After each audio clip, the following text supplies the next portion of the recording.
On va un peu parler de football, notamment du Chili national. Nous sommes presque qualifiés pour le second tour, sauf catastrophe. Notre prochain adversaire, le Zimbabwe, qui est éliminé d'avance parce que le Sénégal est à 4 points, la Guinée à 4 points. Et même si le Zimbabwe nous battait par 1000-0, le Zimbabwe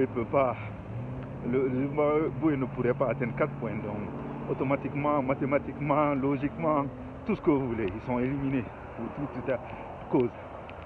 Maintenant, le Malawi est encore dans la course à 3 points. Mais notre rencontre directe avec le Malawi, on les a battus. Donc nous sommes à 4 points. Si le Malawi faisait un nul et nous étions battus par le Zimbabwe, je pense que le match direct va compter et nous serons qualifiés. Donc, on peut rentrer dans les calculs, dans les excès, je ne sais pas comment dire ça, dans le plus improbable des scénarios. Mais ce n'est pas ça l'objet de cette vidéo. Je veux vraiment parler du système, du 3-5-2 de Kaba Diawara. Kaba Diawara, je pense qu'il a été tellement critiqué. Je n'ai pas toujours été d'accord avec les critiques. Je pense qu'on est très impatient. Comme d'habitude, les coachs, surtout les coachs locaux, on ne leur donne aucun crédit. Nous sommes pressés et souvent quand ils héritent des mêmes personnels en termes d'équipe, en termes de joueurs que les coachs étrangers, la grâce qu'on donne aux coachs étrangers, on ne leur donne pas ça à eux. Et c'est quelque chose que je n'ai jamais compris. Je pense que Kaba a fait un excellent job. Il est venu en urgence. Il n'a pas encore eu le temps de vraiment développer les choses comme il voudrait, de recruter ses propres gars. Donc il faut qu'on lui donne un état de grâce. Pas que pour cette CAN. On devrait même le signer maintenant, le donner un contrat à long terme. 4-5 ans. Et le payer comme on paye les étrangers. Parce que Kaba Diawara est un ex-international, quelqu'un qui a joué à Bordeaux, à Marseille, à Arsenal. Et on prend des blancs qui n'ont même pas joué en division d'honneur. On les paye 6-7 fois que les Africains. C'est pas normal.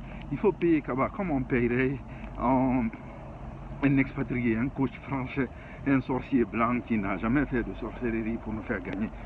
Donc, c'est-à-dire le 3-5-2, le système, il faut qu'on en parle.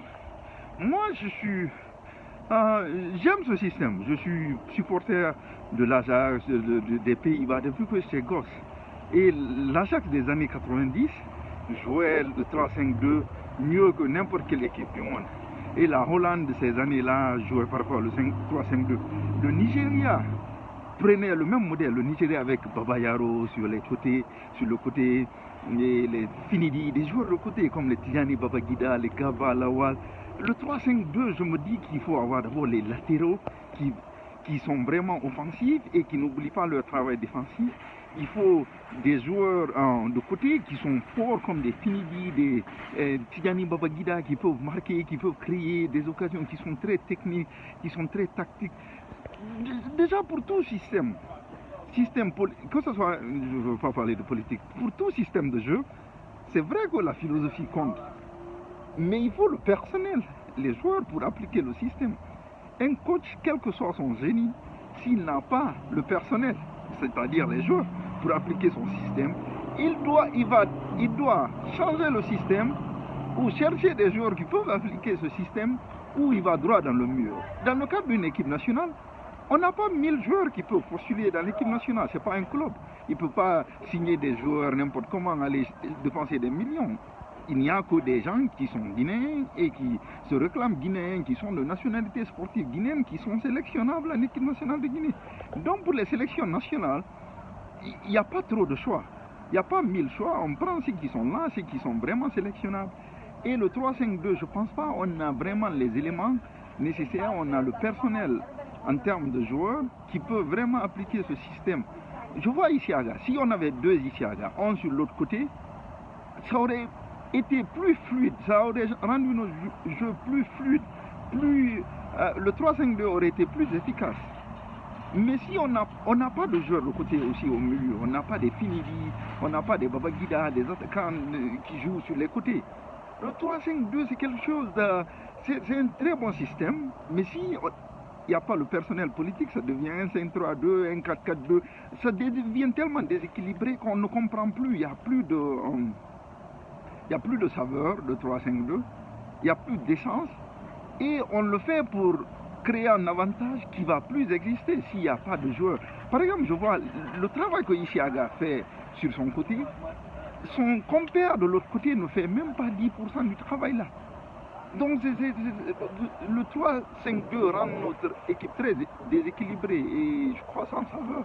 On ne l'applique pas comme le Nigeria des années 90 avec les Babayaro, pas spécialement en 94, mais après 94.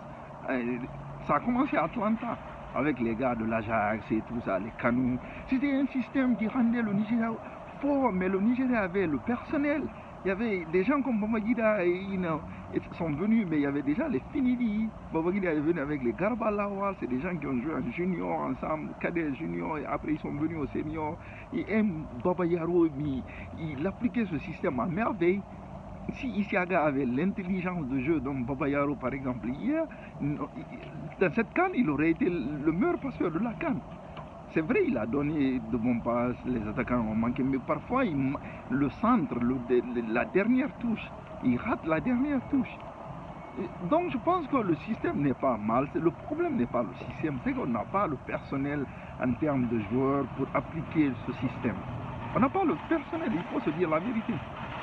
Et pour moi, le 4-4-2 classique marcherait mieux pour nous. Je pense qu'on a un avantage au milieu. Et j'ai parlé avec des amis qui ne sont pas forcément d'accord, mais moi j'aurais joué en 4-4-2.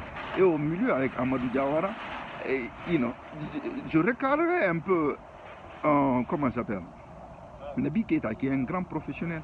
Il va être un relayeur.